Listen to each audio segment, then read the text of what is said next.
আসসালামু আলাইকুম, this is me from Lira's cooking diary.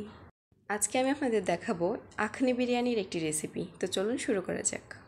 এখানে আমি গরুর মাংসের সাথে কিছু আস্ত আদা স্লাইস করে নিয়েছি, একটি আস্ত রসুন, পেঁয়াজ কুচি, দারচিনি, 3টি এলাচ এবং লং দিয়ে নিয়েছি।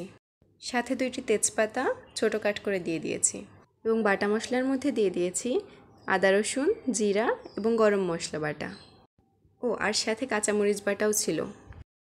গুঁড়া মশলার মধ্যে দিয়েছি পরিমাণ মতো লবণ, হলুদ, গুঁড়ামরিচ, ধনিয়া গুঁড়া, রাঁধুনি গরুর মাংসের মশলা আর পরিমাণ মতন তেল।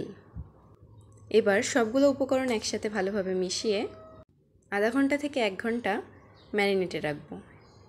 এরপর আমি কিছু আলু এভাবে বড় সাইজ করে কেটে নিয়েছি এবং আলুর সাথে লবণ, হলুদ এবং গুঁড়ামরিচ মাখিয়ে নিলাম।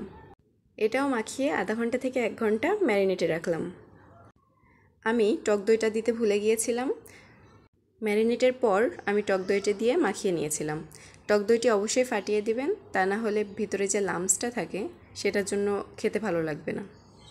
তারপর আবারও মিশিয়ে নিলাম সবটা এবং চুলায় বসিয়ে দিলাম।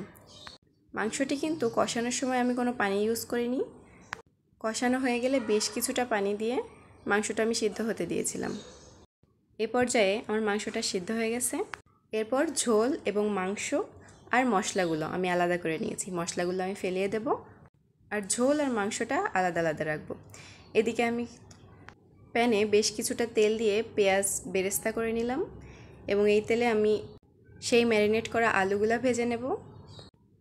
আলুগুলা এমনভাবে ভাজতে হবে যেন উপরের স্কিন ব্রাউনিশ হয়ে যায়।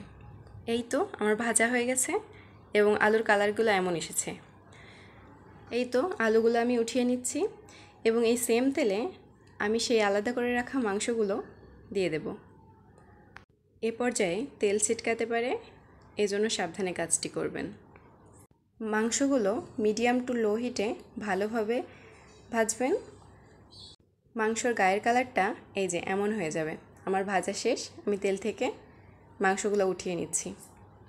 এ পর্যায়ে আমি সেম তেলে 2টি এলাচ এবং দারচিনি দিয়ে দিলাম, সাথে পেঁয়াজ কুচি এবং তেজপাতা এবং জিরা।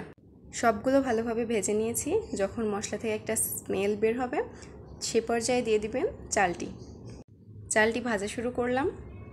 সাথে এখানে কিছু আদা রসুনের পেস্ট এবং লবণ দিয়ে দিয়েছি এবং সবগুলো উপকরণ ভালোভাবে ভেজে নিয়েছি।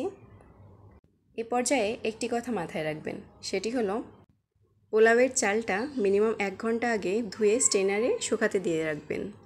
এদিকে আমি চাল ভাজার মধ্যে কিছু কাজু, কিশমিশ এবং কাঠবাদাম দিয়ে নিয়েছি। চালটা ভাজা শেষ হলে ওই যে মাংসের যে ঝোলটা আলাদা করে রেখেছিলাম সেটা আমি মেপে দিয়ে দিলাম। এই ঝোলটা কিন্তু চালের পানির পরিবর্তে ব্যবহার করতে হবে। ঝোলটা আমার কিছুটা কম হয়েছিল, যার কারণে আমি কিছুটা গরম পানি দিয়ে অ্যাডজাস্ট করে নিয়েছি।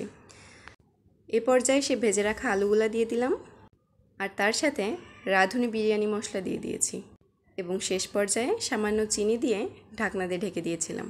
যখন আপনাদের চাল এবং পানি সমান সমান হয়ে যাবে সে পর্যায়ে সেই ভেজে রাখা মাংস এবং কিছুটা পেঁয়াজ বেরেস্তা দিয়ে 15 থেকে 20 মিনিট দমে রাখবেন। And this is the final look.